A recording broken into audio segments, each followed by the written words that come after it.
2024 সালের আগস্ট বাংলাদেশ কাঁপছিল ছাত্র জনতার অভ্যুত্থানে। 5ই আগস্ট শেখ হাসিনা দেশ ত্যাগ করেন, কিন্তু তারও দুদিন আগে চুপি চুপি দেশ ছেড়েছিলেন তার ঘনিষ্ঠ সহযোগী ঢাকা দক্ষিণের তৎকালীন মেয়র শেখ ফজলে নূর তাপস। সম্প্রতি সামাজিক যোগাযোগ মাধ্যমে ভাইরাল হওয়া এক ফোনালাপে দেখা যায় তাপস প্রধানমন্ত্রী শেখ হাসিনার কাছে অনুরোধ করছেন দেশ ছাড়ার অনুমতি চেয়ে। তুমি কেমন আছো? হ্যাঁ, ভালো আছি। হ্যাঁ, কি বাবা? আমি একটু সিঙ্গাপুর যেতে যাচ্ছিলাম। হ্যাঁ, যাও, যাবো না কেন?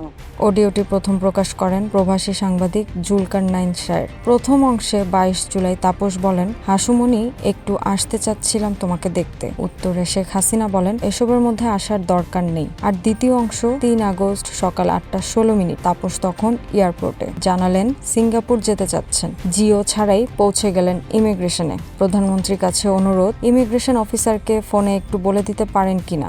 হাসিনার জবাব, না, আমি তার সঙ্গে কথা বলবো কেন, আমি অফিসারকে বলিয়ে দিতে পারি। তাপস তখন নিশ্চিত হন সালাউদ্দিন সাহেব। তোরা হাসিনা বলেন, হ্যাঁ। এই ফোনালাপ আজ হয়ে উঠেছে ছাত্র জনতার আন্দোলনে নেপথ্য বাস্তবতার একটি বড় দলিল। আর চলতি বছরেই দুর্নীতি দমন কমিশন মামলা করেছে তাপস ও তার স্ত্রীর বিরুদ্ধে জ্ঞাত আয় বহির্ভূত সম্পদ অর্জনের অভিযোগে। তথ্য প্রমাণ সামনে আসছে একে একে। প্রশ্ন উঠছে, এই অনিয়মের চক্র আর কতদিন চলবে এবং যারা দেশ ত্যাগ করেছে তারা কি কখনো জবাবদিহির মুখোমুখি হবে?